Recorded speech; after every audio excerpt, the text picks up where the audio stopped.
Hello दोस्तों, नमस्कार दोस्तों। आप सभी का स्वागत है एक बार फिर से आपके अपने YouTube channel target government post में। Allahabad high court group C और ग्रुप डी की कंप्लीट तैयारी के लिए अगर अभी तक आप नहीं जुड़े हैं तो जुड़ सकते हैं। नीचे दिए गए रेड कलर की सब्सक्राइब बटन दबा करके और बगल में लगी घंटी ज़रूर दबा लें, जिससे आने वाले वीडियोस, आने वाली लाइव क्लासें, आने वाले अपडेट्स आपको समय से मिल सकें। बताना चाहेंगे कि अगर आपने प्रीवियस ईयर क्वेश्चन पेपर नहीं लगाया हुआ है तो लगा लीजिएगा। प्लेलिस्ट बनी हुई है, प्लेलिस्ट में जाके आप प्रीवियस ईयर क्वेश्चन पेपर लगा सकते हैं। साथ ही साथ आपको मॉडल पेपर भी मिल जाएंगे, तो मॉडल पेपर भी लगा सकते हैं कि कैसे क्वेश्चन पेपर आते हैं। ठीक है, तो मार्केट से प्रैक्टिस सेट परचेज करने की ज़रूरत ही नहीं पड़ेगी आपको। सिर्फ और सिर्फ आपको क्या लेना है, क्या अच्छे से पढ़ना है, करंट अफेयर। ठीक है, करंट अफेयर के क्वेश्चन आपको 2 से 3 क्वेश्चन पेपर में मिलेंगे। चलिए, तो आज का जो सेशन है ये आपके लिए बहुत इंपॉर्टेंट है। जैसा कि आपने थंबनेल में देखा होगा कि आज की क्लास में आपको प्रीवियस ईयर में आए हुए जीके कि जितने भी क्वेश्चन हैं, जीके जीएस के जितने भी क्वेश्चन हैं वो आपको मिलेंगे। तो प्रीवियस ईयर के क्वेश्चन हम लोग यहाँ पे करने वाले हैं। प्रीवियस ईयर में आए हुए सभी प्रश्न करने वाले हैं सामान्य अध्ययन के। तो सभी लोग रेडी हो जाइए, जल्दी से कमेंट में यस कर दीजिए कि आप रेडी हो चुके हैं। सेशन को लाइक कर दीजिए और शेयर कर दीजिए। बहुत बढ़िया। देखिए, सेशन को लाइक करेंगे तो आपका प्यार और सपोर्ट मिल पाता है। साथ ही साथ आपको आने वाली जो भी लाइव क्लासें हैं वो समय से आपको मिल पाती हैं। तो चलिए क्लास को शुरू कर लें। तो इस प्रकार से देखिए, जितने भी पेपर ग्रुप डी के हो चुके हैं, ग्रुप डी के जितने भी पेपर हो चुके हैं वो सभी पेपर यहाँ पर हम लोग लगाने वाले हैं। Allahabad high court group D की मुख्य परीक्षा, ठीक है, और जो स्टेज फर्स्ट होती, जो प्रारंभिक परीक्षा होती है, दोनों ही लगाएंगे। मतलब इतने पेपर अभी तक हो चुके हैं 2014 से लेकर के 2023 तक। तो ये सभी हम लोग करने वाले हैं। जीके जीएस के जितने भी क्वेश्चन अभी तक आए हैं सारे के सारे हम लोग करेंगे। ठीक है, समझ गए सभी लोग। तो क्लास को पूरा एंड तक आपको ज्वाइन करना है, जिससे आप समझ पाएँ कि पेपर में कैसे क्वेश्चन पूछे जाते हैं और जो प्रैक्टिस सेट यहाँ पे मैं आपको करवा रहा हूँ वो एग्ज़ाम हॉल जैसा है या नहीं है। चलिए, तो पहला क्वेश्चन ये रहा आपके स्क्रीन पे। यहाँ पर आपसे क्या कह रहा है भाई? कहता है भारत का सर्वोच्च वीरता पुरस्कार कौन सा है? ठीक है, पेपर में क्वेश्चन का लेवल आपको समझ में आ जाएगा। 26 नंबर पे राइट आंसर क्या हो जाएगा? तो आप सभी जानते हैं भारत का सर्वोच्च वीरता पुरस्कार कौन सा है? परमवीर चक्र। क्या है? परमवीर चक्र है। अगले क्वेश्चन पे आ जाएंगे।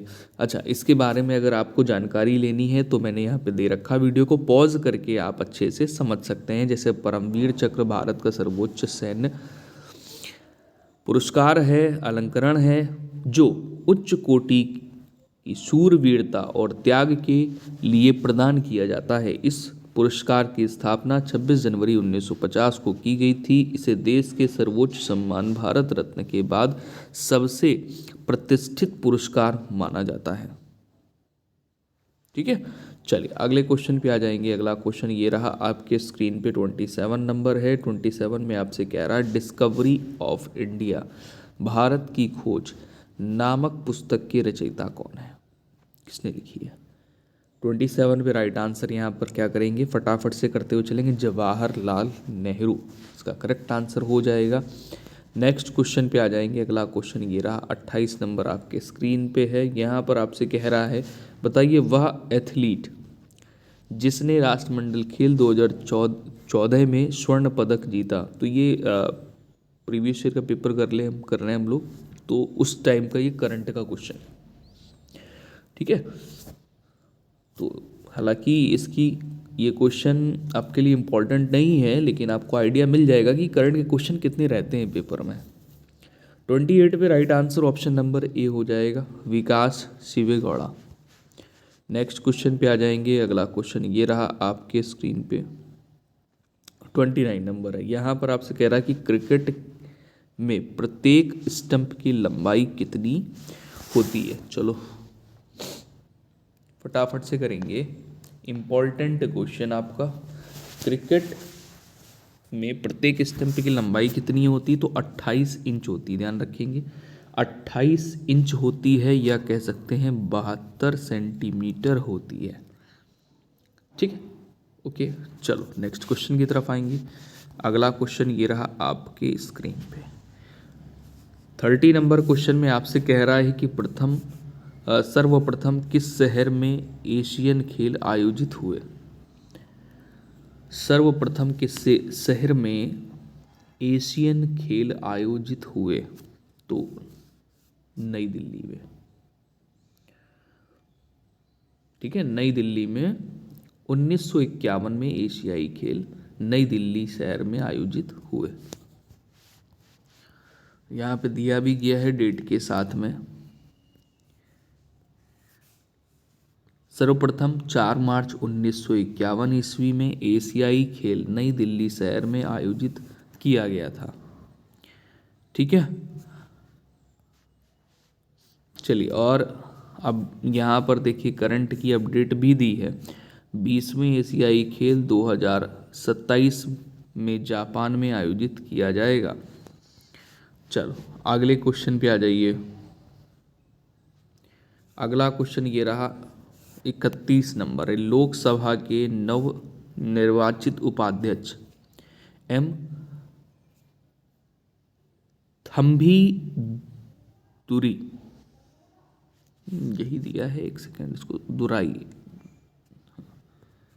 हाँ चलो, 31 नंबर पे है लोकसभा के नवनिर्वाचित उपाध्यक्ष एम थम्भी दुरई किस दल से संबंधित हैं? किस पार्टी से हैं ये?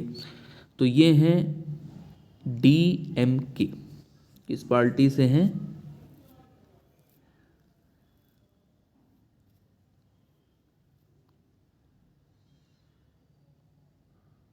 DMK नहीं, DMK से नहीं है, ये हैं AIADMK से।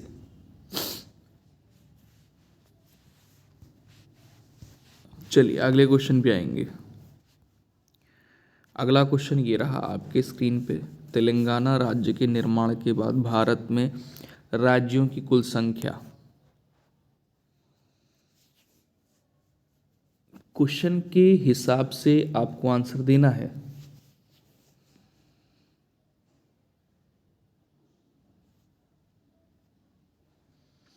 देखिए वर्तमान में तो 28 हैं, लेकिन तेलंगाना राज्य के निर्माण के बाद भारत में राज्यों की कुल संख्या 29 हो गई थी। ठीक है, और वर्तमान में कितने हैं? 28 राज्य हैं और 8 केंद्र शासित प्रदेश हैं। चलो अगले क्वेश्चन पे आ जाइए। 33 नंबर क्वेश्चन। मनुष्य के कितने दांतों को दूध के दांत कहते हैं? जनरल साइंस के भी क्वेश्चन पूछे जाते हैं। 33 नंबर पे फटाफट से आंसर करेंगे सभी लोग। सेशन को लाइक ज़रूर कर दें, शेयर ज़रूर कर दें, जिससे और भी लोगों तक लाइव सेशन पहुंच सके और भी लोग छोड़ पाएँ। 20।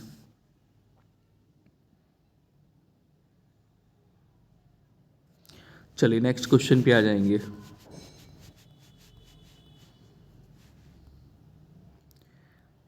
चौंतीस नंबर क्वेश्चन है। यहाँ पर आपसे कह रहा है रेशम के कीड़े किस अवस्था में रेशम की प्राप्ति होती है? रेशम के कीड़े से किस अवस्था में रेशम की प्राप्ति होती है?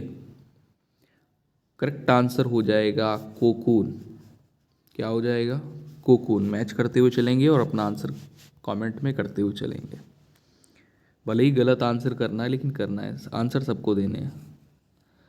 चलिए 35 नंबर क्वेश्चन है। निम्नलिखित में से कौन सा रक्त समूह सार्वत्रिक रक्तदाता होता है? मतलब जो सबको दे सकता है, ले नहीं सकता है, सबको दे सकता है। सर्वदाता कह सकते हैं या सार्वत्रिक रक्तदाता कह सकते हैं। तो आंसर यहाँ पर ऑप्शन नंबर बी हो जाएगा।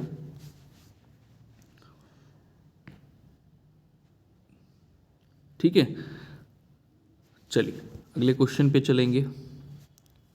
ध्यान दीजिएगा, AB रुधिर वर्ग वाले व्यक्ति को सर्वाग्राही यानी सार्वत्रिक रक्तग्राही कहते हैं, और ओ तो भी आप लोगों ने किया ही है, ये दाता होता है।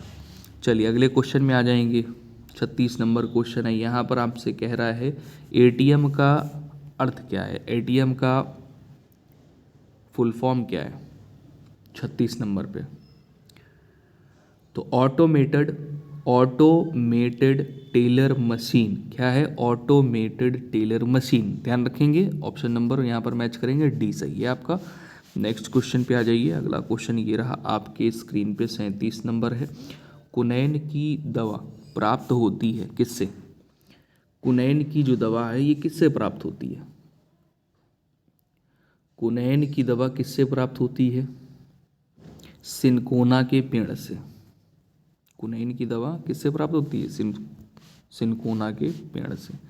ध्यान दीजिएगा, कुनैन सिनकोना के पेड़ से प्राप्त की जाती है, और कुनैन एक प्राकृतिक श्वेत क्रिस्टलाइन एल्कलाइड पदार्थ होता है, जिससे या जिसमें ज्वर रोधी, मलेरिया रोधी, दर्दनाशक, सूजन रोधी गुण होते हैं, इसलिए ये प्राप्त की जाती है। अगला क्वेश्चन 38 नंबर है, इसमें है अजैव निम्नीकरणीय अपशिष्ट पदार्थ से छुटकारा पाने का एक सर्वश्रेष्ठ तरीका क्या है।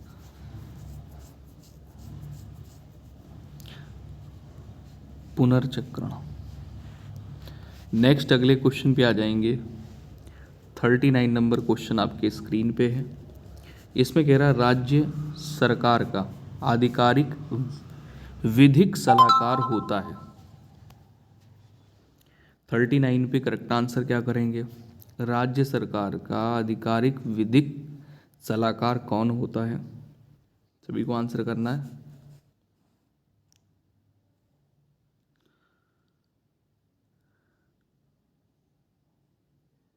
महाधिवक्ता, राज्य सरकार का आधिकारिक विधिक सलाहकार महाधिवक्ता होता है।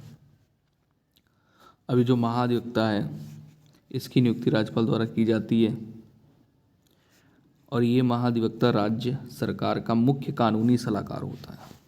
अगला क्वेश्चन ये रहा 40 नंबर आपके स्क्रीन पे। इसमें कह रहा है कि सूर्य ग्रहण होता है जब, सूर्य ग्रहण होता है जब चंद्रमा सूर्य और पृथ्वी के बीच में आ जाएगा तो सूर्य को ग्रहण लग जाएगा, सूर्य ग्रहण कहलाएगा।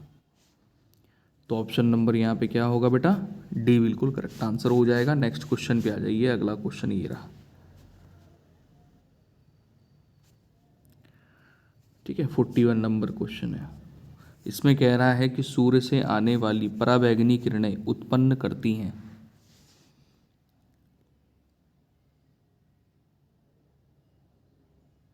त्वचा कैंसर, त्वचा का कैंसर। चलिए सभी लोग आंसर करते हुए चला करें, सभी प्यारे भाई बहन आंसर करने में कोई कंजूसी ना करें। 42 है, इसमें है सलार जंग म्यूजियम स्थित है, सलार जंग म्यूजियम स्थित है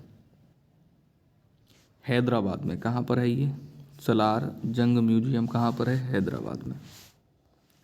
नेक्स्ट अगले क्वेश्चन पे आ जाएंगे। अगला क्वेश्चन 43 नंबर ये रहा आपके स्क्रीन पे। 43 में देखिए ये करंट का ही क्वेश्चन, मैंने बोला आपसे कि 2 से 3 क्वेश्चन आपके करंट के होंगे, लेटेस्ट के। नई दिल्ली में हुआ थॉमस कप 2024 का विजेता कौन था। हालांकि आपको ये ध्यान रखना कि जो थॉमस कप है ये किससे संबंधित है, इंपॉर्टेंट ये, ठीक है।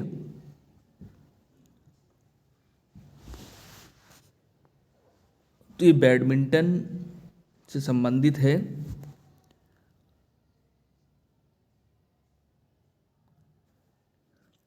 और यहाँ पे जापान करेक्ट आंसर होगा। चलिए अगले क्वेश्चन पे आ जाएंगे।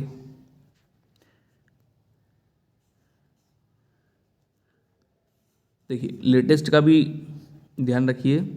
2024 का स्वर्ण पदक चीन ने 11वीं बार जीता है।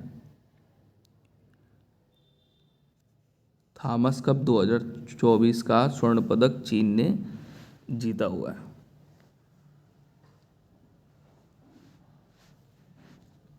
चलिए अगले क्वेश्चन पे आ जाएंगे। अरे आंसर तो दिख गया आपको, फिर भी आंसर कर लीजिए। लोकसभा का सभापति चेयरमैन कौन होता है? अध्यक्ष होता है, ठीक है। चलो अगले क्वेश्चन पे आ जाओ। अगला क्वेश्चन ये रहा आपके स्क्रीन पे।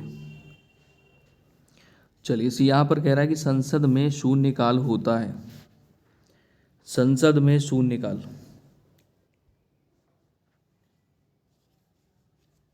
जब अत्यधिक महत्व के मामले उठाए जाते हैं तो शून्यकाल होता है, ठीक है। और इसकी टाइमिंग पता रखो क्या होती है भाई, मैं बताता हूँ। चलो देखो, भारतीय संसद के दोनों सदनों में प्रश्नकाल के बाद का समय शून्यकाल होता है। इस समय जो शून्यकाल जब लगेगा तो 12 बजे से लेकर 1 बजे तक होता है। दोपहर 12 बजे से आरंभ होने के कारण इसे शून्यकाल कहा जाता है, ठीक है। और जो शून्यकाल का आरंभ है ये 1960 व 1961 के दशकों में हुआ। चलो नेक्स्ट क्वेश्चन पे आ जाएंगे। अगला क्वेश्चन ये रहा आपके स्क्रीन पर, 46 नंबर है। जापान की सहायता से पूरी होने वाली पैठन यानी जायकवाड़ी जल विद्युत परियोजना किस नदी पर है? यानी ये जो परियोजना है किस नदी से संबंधित है? तो 4 विकल्प आपके स्क्रीन पे दिए हैं। गोदावरी है, ताप्ती है, गंगा है, नर्मदा है। आंसर हो जाएगा गोदावरी।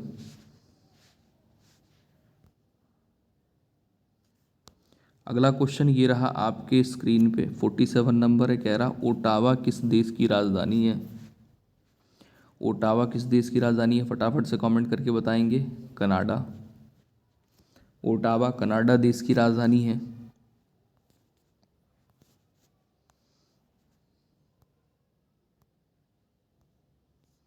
चलिए नेक्स्ट क्वेश्चन पे आ जाइए। अगला क्वेश्चन ये रहा आपके स्क्रीन पे। सारनाथ में किसने अपना प्रथम उपदेश दिया था? 48 पे राइट आंसर सभी जानते हैं, गौतम बुद्ध। तो आंसर यहाँ पर हो जाएगा ऑप्शन नंबर सी।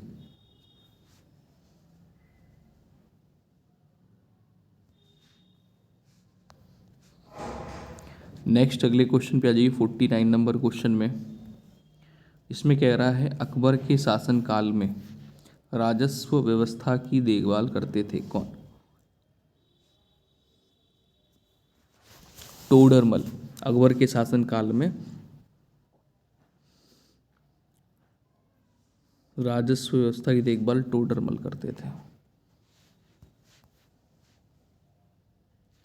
अगला क्वेश्चन ये रहा आपके स्क्रीन पे। भारत आने वाले प्रथम यूरोपियन कौन थे?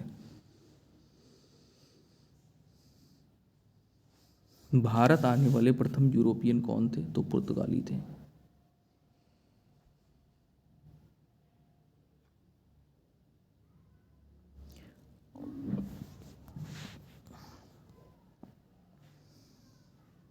भारत आने वाले प्रथम यूरोपियन पुर्तगाली थे, ठीक है। और इम्पोर्टेंट क्या है कि अब्दुल मनीद नामक गुजराती पथ प्रदर्शक की सहायता से वास्को डी गामा 17 मई 1498 को केरल के कालीकट के प्रसिद्ध बंदरगाह पर सर्वप्रथम बार पहुंचा। चलिए